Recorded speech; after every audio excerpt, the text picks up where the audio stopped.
Okay, good day everyone. So for today's video, I will be discussing about the sampling and sampling distribution, wherein it includes the random sampling as well as the sampling distribution.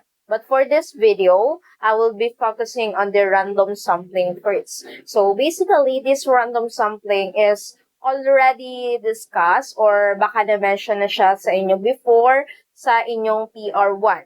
Okay, because this random sampling is associated with your research.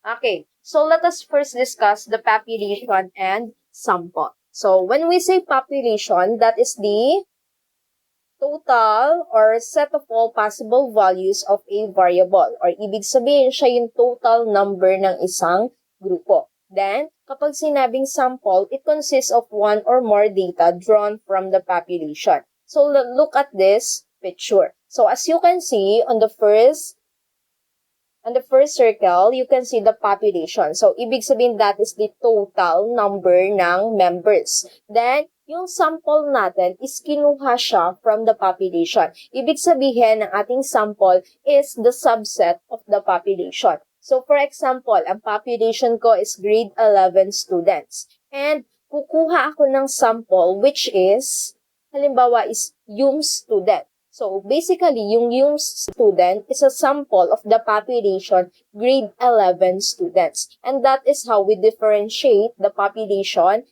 and sample. Okay, now let us have the two sampling techniques, which is the probability sampling and the non-probability sampling.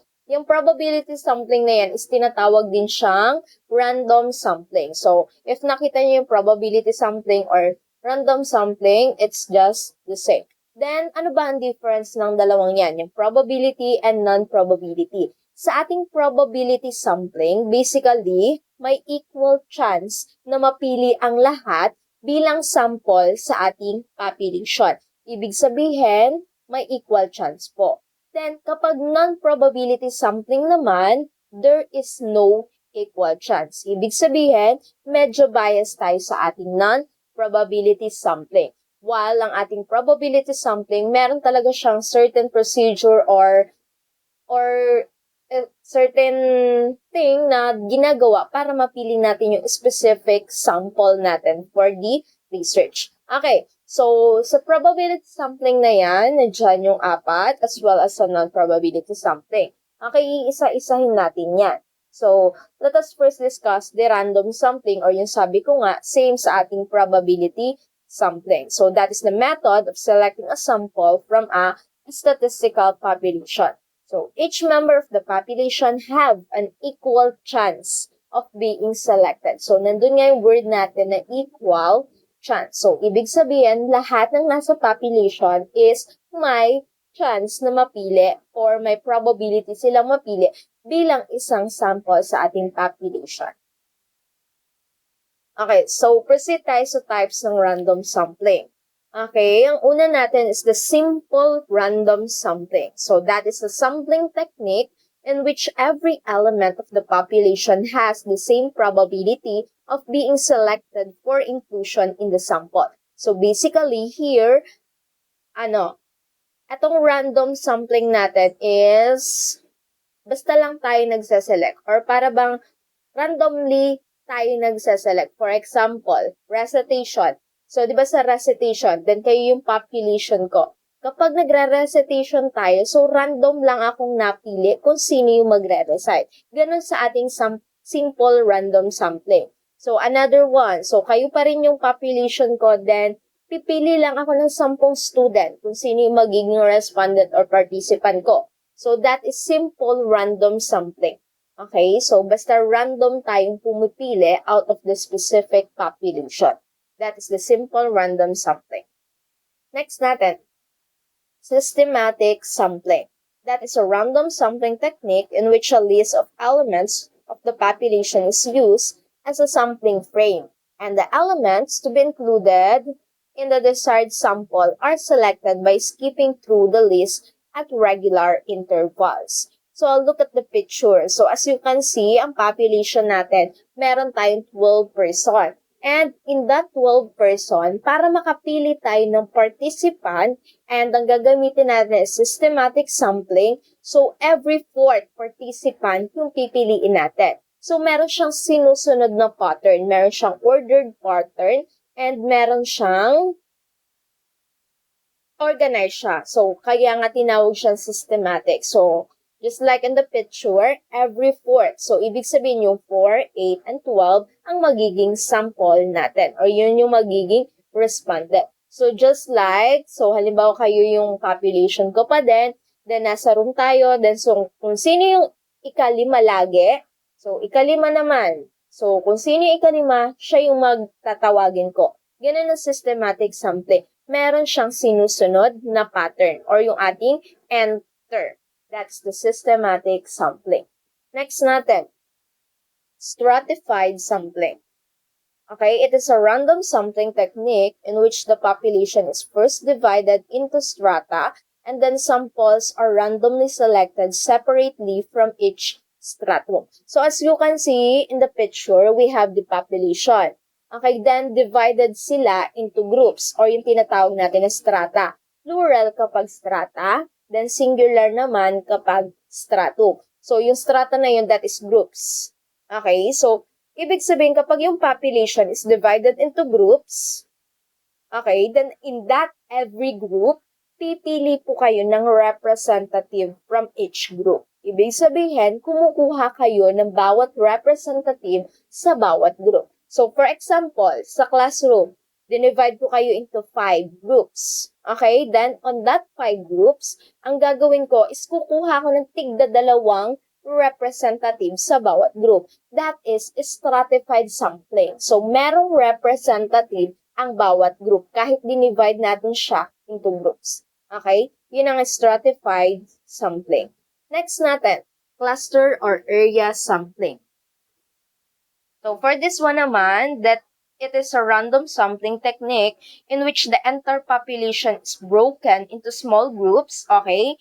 So, may groups na naman ulit tayo, or clusters, and then some of the clusters are randomly selected. The data from the randomly selected clusters are the one that are analyzed. So, basically, medyo kahawig siya ng ating stratified sampling. Pero, meron silang difference. Okay, huwag kayong malilito dito sa dalawang to ha. So, di ba kanina yung stratified sampling natin, ang ginagawa natin is kumukuha tayo ng representative from each group. Dito sa ating cluster area sampling, so di ba meron tayong 5 groups. Ang ginagawa naman dito, hindi siya nakuha sa bawat group. Okay, pipili siya ng group or groups. Okay, so halimbawa, pipili ako ng dalawang groups. Then, yung dalawang groups na napili ko, lahat ng members ng groups na napili ko is sila yung magiging respondent ko. Okay, sila na lahat yung magiging participant ko. Unlike sa ating stratified sampling na bawat group may representative, dito kung sino lang yung napili kong group, yun lang yung magiging representative or yung ating respondent or participant. Nakuha yung difference ng dalawa. Okay, so that ends yung probability or yung random sampling natin. Next natin, the non-probability sampling. So, meron din tayong 4 sa non-probability sampling. So, let us start with the convenience sampling or yung tinatawag ng iba na availability sampling. So, from the word convenient, available. So, ibig sabihin kung sino yung andyan, kung sino yung pwede mo mag-respondent, sila na lang. Okay, kung sino yung andyan, sila yung pipiliin mo mag-respondent. Kaya nung sa sinabi sa definition niya, those individuals that is most accessible to the researcher. So, halimbawa, ang research nyo is about lang din sa grade 11 student. Then, kung sino lang yung makita yung mga grade 11 student, kung sino lang yung maka-encounter nyo, kung sino yung convenient for you para pasagutan yung survey na yan, yan ang convenience sampling. Convenient for you. Kung saan kayo mas makakadali. Okay? Kaya tinatawag na medyo bias yung ating non-probability sampling kasi wala siyang specific na ginagawa para may equal probability na mapili ang lahat bilang respondent. Kasi, gaya nito, convenience sampling, kung sino lang yung ma-encounter mo, sila lang yung pipiliin mo. Okay, another one. Quota sampling. Okay, ano naman pag sinabing quota sampling? It relies on the non-random selection of a predetermined numbers or proportion of units. So basically, this quota sampling is medyo malapit siya sa ating convenience sampling. But the main difference is meron siyang nire-reach na target number. So, di ba, naririnig nyo na yung word na quota. Okay, so basically, yung quota is meron kang limit or meron kang nire-reach na number. So, once na na-reach mo na yung number na yon, ibig sabihin, go ka na, push ka na. Okay, so for example, sa research, kailangan mo ng 100 respondents. And on that 100 respondents, kailangan 50 yung male, 50 ang female. So basically, ang target mo is maka-50 ka na lalaki at maka-50 ka na babae. And once na na-reach mo yon, yun na yung magiging respondent mo. Yun ang tinatawag nating quota something. Meron kang ini-aim or may target number ka within your respondents. Okay, next. The purposive sampling. Okay, from the word purposive, makikita mo yung word natin na purpose. So, ibig sabihin kung sino yung pinakang useful, sino pinakamakakatulong sa iyo, sa research mo, sila yung kukunin mo. Just look at the picture. Okay, ang population natin andyan. Then, ang research mo is about diabetes. Okay, so yung mga people na meron diabetes, of course, sino i-approach mo? Sino yung isosurvey mo? So basically, ang isosurvey mo is yung may mga diabetes. So it meets your standard. Okay, which is yung people with diabetes. Kaya sila yung magiging sample mo or sila yung magiging respondent mo. Okay, so for example, research ko is about yung student. So, kung about yung student yung research ko, sino magiging respondent ko? Basically, yung student. Okay? So, ganun yung ating purposive sampling. Kung sino yung makakamit ng standard, ng purpose ng research mo, sila yung magiging respondent. And last one, the snowball sampling. Ang snowball sampling naman natin, if the population is hard to access, snowball sampling can be used to recruit participants by other participants. Basically, alam niyo ba yung word na recruitment? Recruitment. May recruitment na nangyayari. So, halimbawa, ako yung researcher. Then, ang research ko is about working student. Pero ang kilala ko lang na working student ay iisa. Pero yung kakilala ko na yun, may kakilala pa siyang other working student. So, pwede niya akong i-refer doon or pwedeng sabihan niya ako na yun, ma'am, working student din po yun. So, pwede ko siya na siyang survey. Basically, yung magiging respondent ko is galing na mismo sa respondent ko. So, kumbaga, pasa-pasa na. Or pwedeng yung respondent ko na mismo ang magpasagot nung survey ko. So, that is a snowball sampling. Recruitment ang nangyayari. Okay. So, that ends our non-probability sampling. Nakuha ba? Now, let us try this. Identify what sampling is used in the following scenarios. Okay, so for number 1, a polling organization randomly selects 1,000 voters from a list of registered voters across the country. So, as you can see, in the number 1, there's a word randomly selects. Random kang nagsaselect ng participants mo, ng respondents mo. So, what do you think is used in this scenario? Okay, so this is simple random sampling. Okay, that is right. Now, let's proceed to number 2. A researcher divides the country into regions, randomly selects cities, and surveys everyone in those cities. Okay, so as you can see, yung researcher daw, divides yung country into regions. So, naka-groups na siya. Then, randomly selects cities and surveys everyone in those cities. Basically, Ulat ko lang. Simple, random. Gagawin sulat ni ma'am. Okay, so sa number 2, pumili siya, nag-select siya ng specific group. Na sinorvey niya yung everyone na nandun sa group na yon. So that is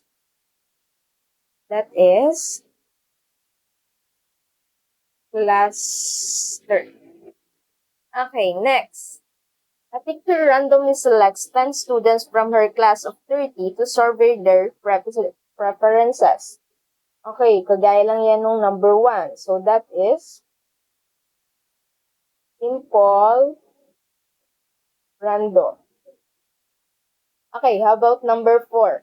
A company selects employees from each department based on their department size. Then, randomly selects individuals from each department.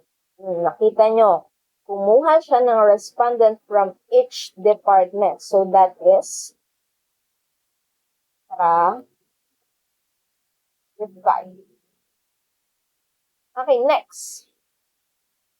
A company wants to survey every fifth employee from a list of 1,000 employees starting from a randomly selected number between 1 and 5. So, nakita niyo dun sa scenario, sinabi, every fifth employee. So, ibig sabihin may sinusunod siyang pattern, and that is systematic. Okay, next. A researcher surveys the first 50 people they encounter in a shopping mall. Okay, so kung sino lang yung ma-encounter nila ng 50. So that is, nasa non-prob na tayo.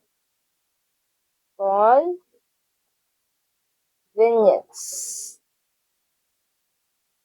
Okay, next, number 7. A researcher selects participants based on their knowledge of a specific topic, targeting experts for interviews. Okay, so ang sinaselect na participant is based on their knowledge. Their knowledge of a specific topic. So that is my purpose. Purposive. And last one. A researcher is studying a rare disease and starts by interviewing one patient. The patient then refers the researcher to other individuals with the same disease who are subsequently interviewed. As you can see, nagkakaroon ng pasa-pasa.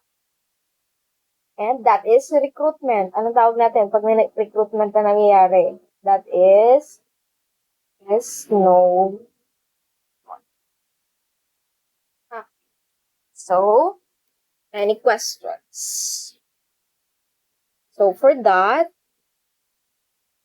ends our discussion about the random sampling or yung ating mga sampling techniques.